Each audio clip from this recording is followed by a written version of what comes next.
Tal día como hoy, el 9 de julio de 1997, un terremoto de magnitud 6.9 afectó el pueblo de Cariaco, estado Sucre. El evento telúrico ocurrió a las 3:23 de la tarde, a una profundidad de 9,4 kilómetros. Este sismo causó daños graves en algunas localidades del estado oriental y las mayores afectaciones se evidenciaron en las poblaciones de Cariaco y Cumaná. El movimiento telúrico fue sentido en gran parte de Venezuela y Trinidad y Tobago. El sismo, que ocasionó la muerte de más de 70 personas, fue originado por una ruptura que se produjo en el segmento de la falla del Pilar.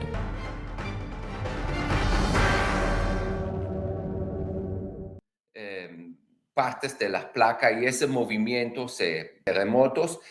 Acá nos vamos a enfocar en las fuentes más someras en los ojos, que como vemos acá, tenemos la falla del Pilar, que fue aprobada el año pasado, la nueva.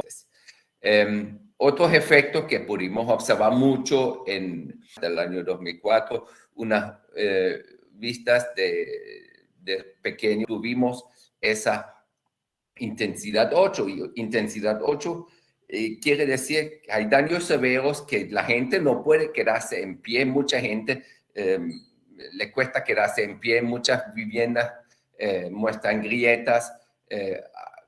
Pocos edificios ordinarios muestran daños. Efectos que dejó el terremoto dentro, que es la fuente en la profundidad. A hablar un poco de los efectos que dejó el terremoto de Cariaco y efectos bastante tristes. De alguna manera hubo unos 70 muertos y la mitad de ellos ocurrieron en dos edificaciones escolares en la ciudad de Cariaco, en la escuela Valentín Valiente que vemos arriba, que colapsó, y en el Liceo Raimundo Martínez, que estamos viendo abajo, que prácticamente en una ala desapareció un piso completo con las lamentables consecuencias. Tal vez eso fue lo más vistoso, lo más impactante, también para la comunidad, obviamente. Si las familias pierden los niños, eso es lo más triste que puede ocurrir. En Cumaná, ahí está el colapso del edificio Miramar, conocido también edificio Seguros de la Seguridad, que vimos un edificio de 8 o 9 pisos que colapsó completamente, tuvo un saldo de más de 30 muertos, pero hubo también otros edificios dañados, como el edificio Toyota o dos edificios en la avenida Costanera. Uno de ellos vimos acá, el edificio Marina Mar, disculpen. Estos dos edificios han tenido posibilidades de recuperarse, de repararse y ajustarse a las normas del momento, de garantizar que no vuelvan a sufrir daños importantes. Otros efectos que pudimos observar mucho en la región son efectos de licuación. Acá estamos viendo de un trabajo de Jorge González del año 2004, unas vistas de pequeños volcanes de arena que nos cuentan que hay un estrato en el subsuelo que se licúa, que se convierte en líquido al momento de ser expuesto a una vibración importante, con los efectos de que las construcciones que están encima se debilitan y pueden colapsarse. Un efecto muy llamativo de ese terremoto de Cariaco ha sido una ruptura en superficie de una longitud de 35 kilómetros, donde realmente pudimos observar acá parte de las observaciones de Frank Audemars, y inicialmente con un movimiento de 40 centímetros que en el primer año después del sismo se acumuló prácticamente 1 metro de movimiento, que es lo que corresponde a la acumulación del movimiento entre las dos placas a lo largo de la falla. Y a la izquierda, en la entrada del pueblo de Cariaco, vemos cómo esa falla se manifiesta en superficie, en el cemento de ese galpón y de la carretera. En Venezuela interactúan la placa del Caribe y la placa de Sudamérica. El roce entre ellas da lugar a los sistemas de fallas de Venezuela. Así que los sistemas de fallas más importantes se encuentran en Boconó, al occidente del país, San Sebastián, en el centro, y en El Pilar, al oriente de Venezuela.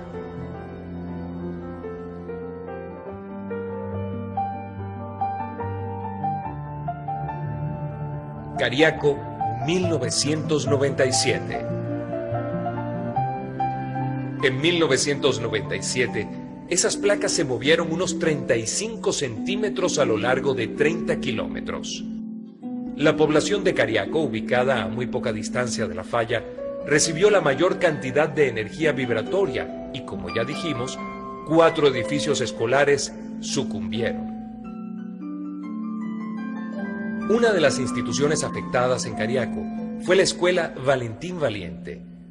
Durante la década de los años 50 en Venezuela, se utilizó con bastante frecuencia la tipología constructiva de esta escuela. La tipología se denomina Antiguo 1. La escuela tenía 2 edificios principales y ambos presentaron el mismo tipo de fallas. En un acercamiento, vemos la viga desplazada hacia la derecha apoyada sobre la pared. La parte superior de la columna fue triturada. Este colapso se denomina falla por columna corta.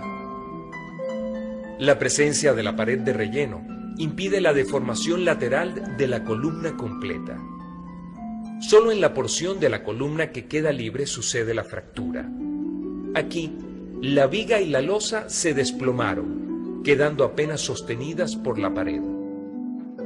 Requerimientos de iluminación y ventilación natural exigidos en edificaciones educativas son los motivos por los cuales se construyen columnas cortas. Las paredes se interrumpen a ciertas alturas y es allí donde se genera este tipo de columnas.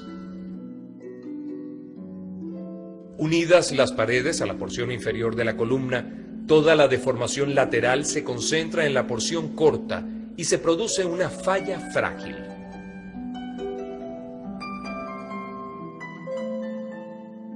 Veamos ahora otras deficiencias de la estructura.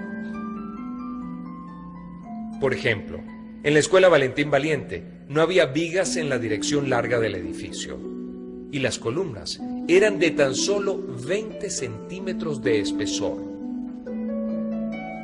Adicional a esto, y debido al poco refuerzo transversal, la estructura tenía una capacidad muy baja de disipación de energía.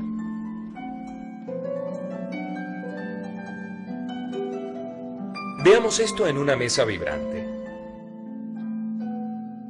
Aquí tenemos una estructura en la cual la columna central tiene poco refuerzo transversal, típico de construcciones antiguas, mientras que las columnas laterales poseen refuerzo en abundancia. El acero transversal permite que la columna disipe energía. En esta simulación de un terremoto, vemos el excelente comportamiento de las columnas laterales y la falla frágil de la columna central con poco refuerzo transversal. Al tema de las escuelas, que ha sido tan doloroso en la ciudad de Cariaco y para la comunidad, y haciendo referencia a ese estudio de las escuelas en Venezuela. Acá estamos viendo escuelas típicas. ¿Qué pasa? Que FEDE, que es la institución que construye las escuelas en Venezuela, ha hecho muchas escuelas del mismo tipo en muchas partes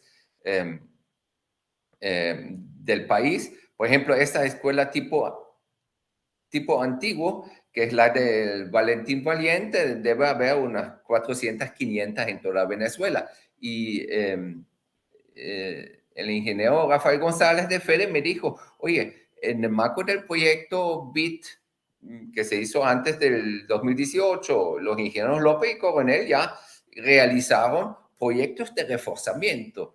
Acá vemos cómo se analizaron las estructuras de las escuelas con métodos modernos ingenieriles y ya sabemos cómo podemos reforzar esas escuelas, mas no hemos realizado esos reforzamientos. Entonces, para mitigar el riesgo sísmico es, yo diría, mandatorio tener que realizar los reforzamientos en las escuelas, empezando con tales instituciones para las cuales ya tenemos los proyectos elaborados. ¿Eso va a costar dinero? Sí, va a costar dinero, pero es entonces tarea del Estado de localizar y asignar ese dinero. Para mí es algo realmente prioritario. Tenemos que aplicar la norma Comenin, la nueva versión construcciones sismoresistentes del 2019. Y yo digo, tenemos que terminar los estudios de microzonificación sísmica. Necesitamos recursos para poder terminarlo y interactuar con las alcaldías para una implementación. En Caracas, por ejemplo, después del estudio de microzonificación sísmica que terminó en el año 2009, estamos todavía en ese proceso de implementar los resultados en ordenanzas municipales. Tenemos avances importantes, tenemos ya 3 municipios de los 5 donde están las ordenanzas elaboradas, queremos finalizarlas, pero tenemos también ir a los planes municipales de gestión del riesgo sísmico. Es decir, y esos planes nos van a garantizar que las indicaciones de la microzonificación sísmica se van a aplicar en las nuevas construcciones mediante la aplicación de la norma y que van a garantizar que hacemos la revisión de las edificaciones existentes, más allá de las escuelas que ya están bastante bien evaluadas. Y quiero hacer una énfasis importante en este segundo punto, gestionar el reforzamiento sismoresistente de las escuelas en el estado Sucre. Para comprobarlo, veamos este simulador de terremotos que nos muestra la necesidad de anclar todos los componentes del edificio. Es muy importante también la prevención de los componentes no estructurales de los edificios escolares, como es el caso de las paredes, las cuales deben estar ancladas a las estructuras. La caída de paredes puede causar mucho daño. Esto se observó en el terremoto de Caracas de 1967.